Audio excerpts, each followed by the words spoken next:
निषेध जाहीर निषेध पुणे येथे झालेल्या घटनेचा जाहीर निषेध महात्मा गांधींच्या पुतळ्याची विटंबना करणाऱ्या व्यक्तीचा जाहीर निषेध पुणे येथे रेल्वे स्टेशन परिसरामध्ये महात्मा गांधींच्या पुतळ्यावर विटंबना करणाऱ्या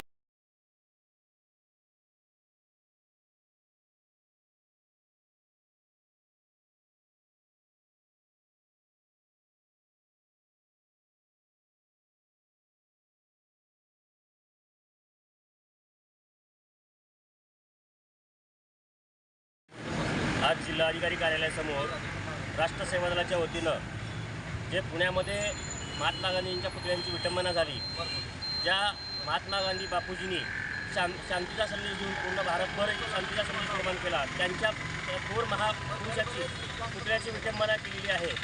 जो कोणी मनोरुग्ण आहे, जो शुक्ला, या शुक्लाला ताबडतोब ताब्यात घेण्यात यावं आणि त्याच्यावरती कठोर कारवाई करण्यात यावी, यासाठी राष्ट्रसेवा दल पूर्ण महाराष्ट्रभर आणि समविचारी संघटना मिळून या ठिकाणी आज आम्ही धरणे आंदोलन करत आहोत आणि त्या कठोरात कठोर शिक्षा त्या शुक्लाला व्हावी यासाठी आज जिल्हाधिकारी कार्यालयासमोर आंदोलन करून आम्ही जिल्हाधिकाऱ्यांना निवेदन देणार आहोत किंवा या महापुरुषांच्या होणाऱ्या या विटंबनेबद्दल जाहीर निषेध या ठिकाणी आम्ही राष्ट्रसेवा दलाच्या वतीनं आणि सर्व समविचारी संघटनेच्या वतीनं करत आहोत। ताबडतोब त्याच्यावरती कारवाई करण्यात यावी ही आमची रास्त मागणी आहे। मागणी मान्य नाही झाल्यास पुढील भूमिका काय असणार आहे सर?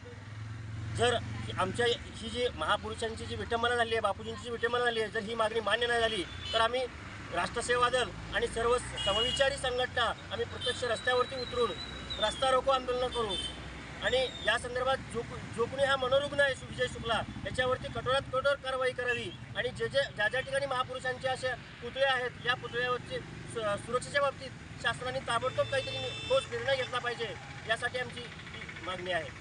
आपलं नाव सांगा। गुंडू पवार, राष्ट्रसेवा दल महाराष्ट्र उपाध्यक्ष।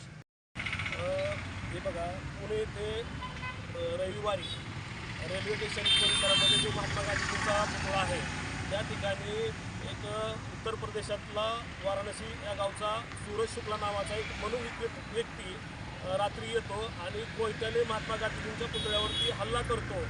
त्या संदर्भात आम्ही आज राष्ट्रसेवा दल व समविचारी संघटनेच्या वतीने माननीय जिल्हाधिकारी कार्यालयासमोर धरणे आंदोलन या ठिकाणी करत आहोत व या घटनेचा आम्ही या ठिकाणी निषेध करत आहोत। आपली काय मागणी असणार आहे मग या प्रकरणानंतर? आम्ही या माध्यमातून शासनाला अशी विनंती करतो की बाबा असे महापुरुष आहेत, या पुतळ्याचं संरक्षण करणे त्या संदर्भात काही उपाययोजना करावी आणि जे काय असे व्यक्ती आहेत जे अशा पद्धतीचं जे वर्तन करतात त्यांच्यावरती कठोर कारवाई करावी, त्यांच्या संबंधित असणाऱ्या व्यक्तींवरती कठोर कारवाई करावी, जेणेकरून महापुरुषांचा भविष्यामध्ये अशी विटंबना होणार नाही किंवा त्याचा अवमान होणार नाही।